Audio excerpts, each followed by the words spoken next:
Alright, so today I'm doing a skin fade mid, and I'll be using the FX trimmers, the gold. I start off by creating my guideline, and I like to cut his hair pretty. I like doing a mid fade on him, so I'll bring it up to the temple, and I'll create my guideline.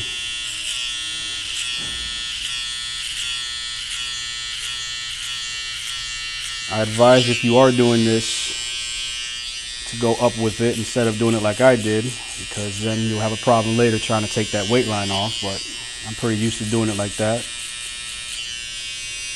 it's pretty easy for me. With time and experience, you'll definitely learn how to do it. So when I cut hair, I like to do half and half. I don't go around the whole head and then go back and forth. I focus on one side, and then I'll start the next side up. And you can see the transition from there as well. He likes it skin, so I'm going to use the Bronze Series 7. And this will get it real tight.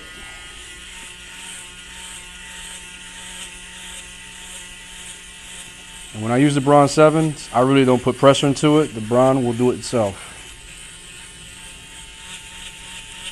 This is a very strong machine. Next, I'll be using my Magic Clip cordless clippers. Got a 1 guard, and I'll create my next guideline.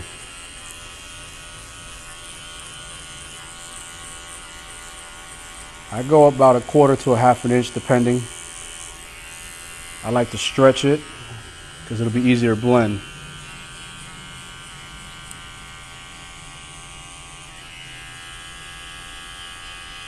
So I have my 1, and then I work my way up to my 1.5.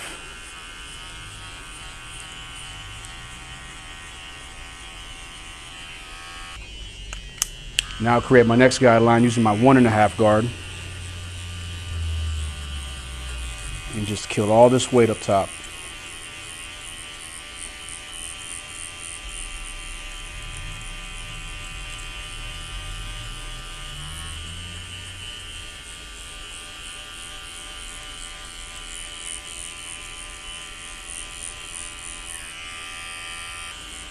You can use the same method in doing comb overs or mohawks. I find it much easier when I stretch the guideline instead of doing it step by step by step by step. Eventually you're going to have to create another guideline because it's too tight. Now I'm going to create another guideline right underneath the skin.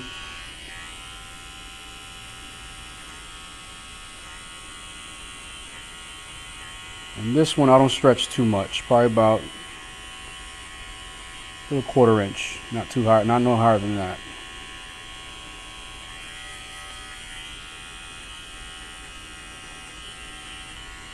This definitely all comes with time and practice.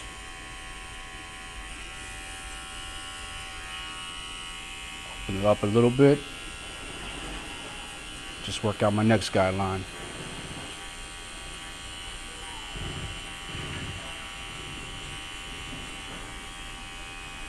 Everybody has their own method, way of fading. I find it much easier for myself to do it like this, depending on the texture of hair as well. And then I open it all the way half, and I just take that weight out. But as you can see, I'm just kind of opening and closing and just kind of taking out these lines, creating a smooth blend. Usually when I'm done with the fade and I'm done lining up, I go back and I just detail. Make sure there's no weight lines. Make sure there's an even blend on each side of the fade. Next step, I grab my half and I work out this line right here, gradually working up.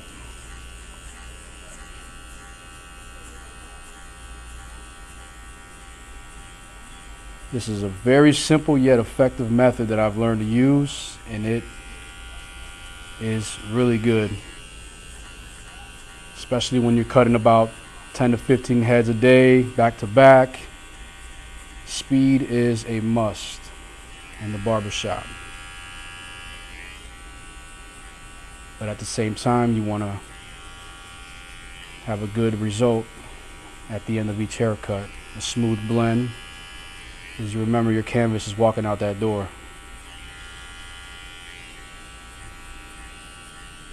As you can see, I go back and forth everywhere. Anytime I see a little weight line, I just attack it right there. Saves me some time later on when I'm done. I don't have to go back and do that. And I just grab my one, and I just clean up here, and then I'm done fading. I've been cutting this guy for years already. He was my little guinea pig in school. I was. Remember when he first told me that he wanted to get a cut by me, he only wanted an edge because he didn't trust me. Yeah, take baby steps. Then I gave him the best fade of his life. He can't stop booking. So now I'll grab my FX trimmers. The same ones I created the guideline is the same one I'm going to use to take it out. I like to use the corners of the trimmer and gradually just fade it. If you use it flat, you're going to create another guideline. It's going to be another problem, and you're going to have to fade that out. Like I said, I'm trying to do a mid fade, so I don't want to create a higher fade than what I want. A lot of people are scared, like I said, when you first create your guideline, to press in instead of going upward, because you will get a defined line. Sometimes I flip it and I work my corners going up. I find that to be effective as well. And I just go back over and just, any little dark spots that I see, I just fade it out. So I'm kind of an old school barber. I have an old school barber mentality with like 5 years on my belt being licensed. So I'm not really big into the color enhancements or anything like that. I guess I like natural looks. So I will not be doing any colors or enhancement on this guy's head today. So these are how I do my lineups. Kind of grab half, 1.5, and I go with the grain. And just take those little baby hairs down. You don't want to drop too much because then it'll be really light, and he's already kind of receding up here. As you can see, there's a little bit weight line there. Just go back, grab my 1.5, and flicker.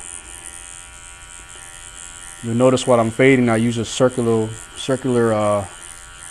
cutting method that I like using. People make fun of it, but it works. Now I'm going to use my FX trimmers, and I'm going to line him up. I usually like starting in the middle. That's the best way to do an edge. Start in the middle and you work your way down to the left.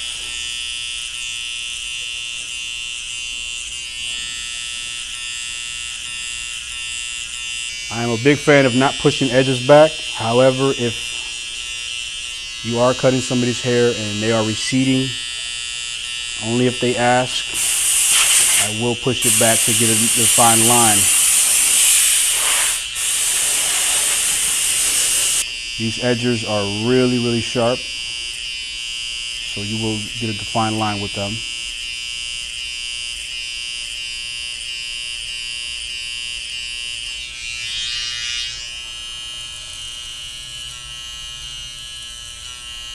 When I do the corners, I always try to line them up to the end of the eyebrow. That's where your edge should sit. So this fade is completed.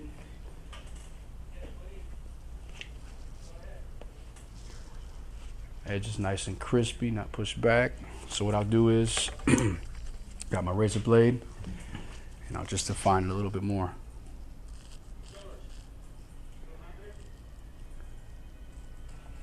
I normally do dry unless somebody has real sensitive skin and they ask to apply some some shaving cream or shaving gel. That'll help smooth it out a little bit better. But normally I would do it dry. Definitely brings it out a little bit sharpener.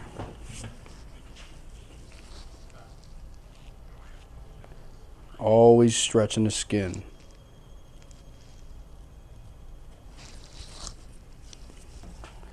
So this is a transition from that to this.